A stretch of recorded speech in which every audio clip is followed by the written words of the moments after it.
Hey Fusion. Well, believe it or not, we are over halfway through Fusion on Tour, and we've still got a lot of really cool stuff coming up. But what we're doing for the next few days, for today and tomorrow and the few days after that, is we're focusing on this one thing: giving something of value away. And all these tour days, all these things that we're doing throughout Fusion on Tour, it's habits that we want to really become normal in our life. I know we're just focusing 1 or 2 days on them during Fusion on Tour, but man, the idea is that these things will become real in our lives, like praying for the sick and paying it forward, doing good deeds for people, getting to know your neighbors, those type of things, that they wouldn't just be one-time only things, but they would become habitual in our lives, that we would be people who truly go, like Matthew 28, that we would go into all the world and make disciples and share the love of Jesus with people. So what we're doing for the next few days is we're giving something of value away. And I know you might be saying to yourself, hey, I'm in college, I have nothing of value. Or I'm in my 20s, I seriously don't have anything. I have like a car and a rent payment. Well, rest assured, I'm not really like telling you to sell everything you have and give it away. I'm not giving the Jesus call right now. I'm not telling you to like give your car away or your house away, even though, hey, if God tells you to be absolutely radical about this, then man, go for it. What I'm talking about is giving something that's valuable to you away.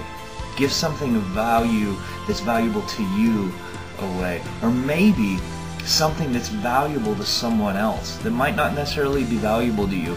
And as you can tell just from saying that, it could be a billion things. I can't tell you exactly what to give away. You know, I was talking to somebody the other day, and they're talking about maybe giving their Bible away. This Bible that's like so close to them, and they're thinking about giving that thing away. Maybe you want to give some CDs away, maybe some clothes, maybe just something that's been in your life for a long time that might be a little too close to you. Honestly, you know, if we really did an honest evaluation of some of our lives, we really do have some things that are like semi-idolatrous in our lives, some things that are a little too close to our heart, some possessions or things like that. Maybe you have something an old boyfriend or an old girlfriend gave you a long time ago, or maybe not a long time ago, that has some value to it. But every time you look at it, you're like, oh gosh, there he goes again, and the mind starts going. I encourage you to give that away. And you know, it might just be something very innocent on the outside. You know, I remember a few years back, I still had something from an old girlfriend that was actually really cool. It was a little stained glass airplane with a kaleidoscope thing. I know it sounds stupid, but it was really cool. But every time I looked at that, I would think of her just randomly, and not just in a weird way. I would just think of her. But man, I'm married, I have kids, and I was like, man, I've got to get rid of this. This is stupid. Why do I have this? And so I encourage you to just kind of do an inventory of your house. Say, look around. Are there movies or CDs, whatever it is, that shouldn't be there? Maybe they're not necessarily like horribly bad, like sinful stuff, but maybe it's stuff that's really not helping you grow closer to Jesus, or maybe it's something that's a little bit too close to you. I remember a few years back when I was in college, I just really got convicted one night that I had all this you know, secular music, and only a few really godly CDs that I could listen to bring me closer into the presence of the Lord. And I had this like CD breaking party. I broke like 200 CDs one night. So I mean, I'm not encouraging you to maybe do that. I went a little overboard on it. I don't think necessarily secular music is like of the devil, all of it. Some of it necessarily is. But man, some of it is kind of in a neutral or gray area. Imagine what you could do if you walked into your job on Monday morning and plopped like 15 CDs down on somebody's desk and say, hey man, I just wanted to give these to you, you know, and imagine the conversation that could arise out of that. Because what's going to happen is this, is somebody's going to, if you do that, you plop 15 CDs down on their desk, you're going to be like, why in the world are you giving me these CDs? And be like, man, I just thought that you'd enjoy them. And they say, well, weren't they yours? You say, yeah, man, honestly, you know, I'm really just going after God. I know you listen to this music anyways, and so I just want to give these to you. And man, that opens up a door for a conversation.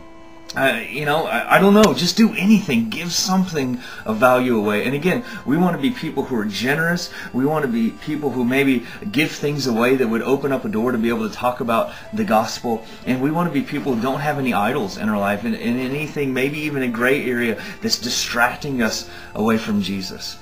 And so I just want to leave you with this one verse. It's 1 Samuel 15:9. I've been reading a lot in 1 Samuel lately and just really thinking a lot of these stories that are over. And one of these stories is that God told Saul, King Saul, at that time to go in and destroy everything. To destroy everything that was good, everything that was bad. Just completely wipe everything out. And this is what happened. It says, but Saul and the army spared King Agag, is the king of the people, and the best of the sheep and the cattle, the fat calves and the lambs, and everything that was good. Get that? They spared everything that was good. These they were unwilling to destroy completely, but everything that was despised and weak, they totally destroyed. And so, there's lots of different applications of that, but here's what I hear when I hear that. Saul was willing to give everything away that was worthless. He was willing to give everything away that didn't cost him anything, everything that didn't have value anyways. What he wasn't willing to do was sacrifice something that actually had value. To sacrifice, he wanted everything that had value to himself. But God says, no. You need to, one, be obedient, but you need to be people who give stuff away. You need to be people who are sacrificial in your giving. Don't just give away the crap in your life. You need to give something of value away. And so that's what we're going to be doing over these next few days. And I hope that you develop a habit that carries on, that you give things of value away. Again, not necessarily like high dollar items. You're not giving away cars and 10 iPods and all that type of stuff. Maybe you are giving away your iPod. Maybe God's calling you to do that right now. Guys, don't just give away the junk in your life. Give something of value away. I challenge you with that, and I guarantee you're going to have a story. So God bless you guys. Go into the world.